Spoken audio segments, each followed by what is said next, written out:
जब सरकार ने पिछली बार जनगणना की थी तो उसमें जाति का कॉलम था, लेकिन उसको सरकार ने सार्वजनिक नहीं। लेकिन जो देश में आदमी है, आम आदमी है, तो उसकी जनगणना नहीं और उस विरोध प्रदर्शन का नतीजा ये निकला कि हमारी मांगों को माना। इसमें आम आदमी का नुकसान है।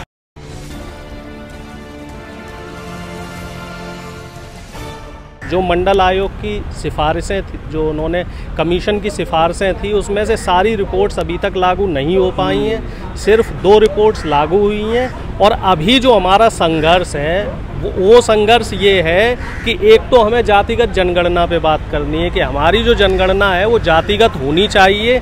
जब सरकार ने पिछली बार जनगणना की थी तो उसमें जाति का कॉलम था, लेकिन उसको सरकार ने सार्वजनिक नहीं किया।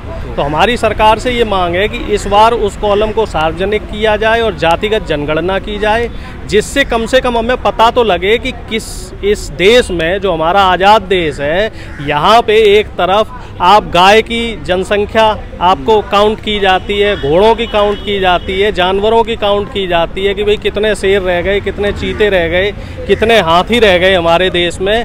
लेकिन जो देश में आदमी है, आम आदमी है, तो उसकी जनगणना नहीं, उसकी एग्जैक्ट हमें काउंटिंग नहीं मालूम है कि किस जाति का कितना आदमी यहाँ पे है, कौन किसकी हकमारी कर रहा है, और जिसका जो जायज़ हक है वो उसको मिलना चाहिए। उम्मीद नहीं है सरकार से। अगर सरकार से उम्मीद होती तो हम इस अभियान में शामिल नहीं होते। हमें सरकार से उम्मीद नहीं है। पिछली सरकारों ने भी इस तरफ ध्यान नहीं दिया। लेकिन अगर हम विरोध करेंगे, ठीक है, प्रोटेस्ट करेंगे, प्रदर्शन करेंगे, अपनी मांग को मजबूती से रखेंगे, तो हमें पूरी उम्मीद है कि हमारी मांगों को माना जाएगा। क्योंकि अभी नीट का जो एग्ज़ाम होता है मेडिकल का, इसमें पिछड़े वर्ग का आरक्षण ख़त्म कर दिया गया था। तमाम जो पिछड़े वर्ग के संगठन थे, हम लोग भी उसमें शामिल हुए, प्रधानमंत्री जी को अपनी बात रखी। हमने पिछड़े वर्ग, जो राष्ट्रीय पिछड़ा वर्ग आयोग है, वहाँ भी हम लोगों ने विरोध प्रदर्शन किया, और उस विरोध प्रदर्शन का नतीजा ये निकला कि हमारी मांगों को माना गया।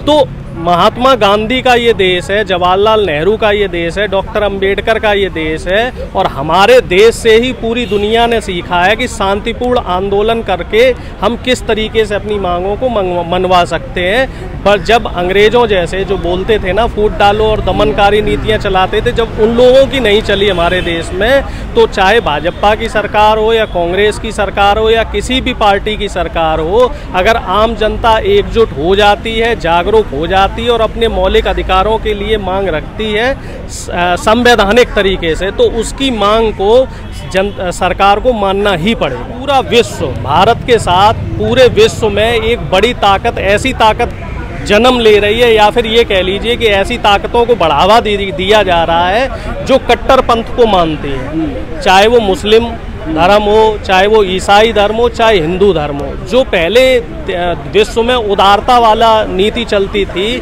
अब वो उदारवादी नीति धीरे धीरे कम होती जा रही है और कट्टरपंथ हावी होता जा रहा है। और इस कट्टरपंथ के हावी होने से नुकसान हो रहा है आम जनता को, नुकसान हो रहा है संवैधानिक ताकतों को, और नुकसान हो रहा है गणतंत्र को और लोकतंत्र को।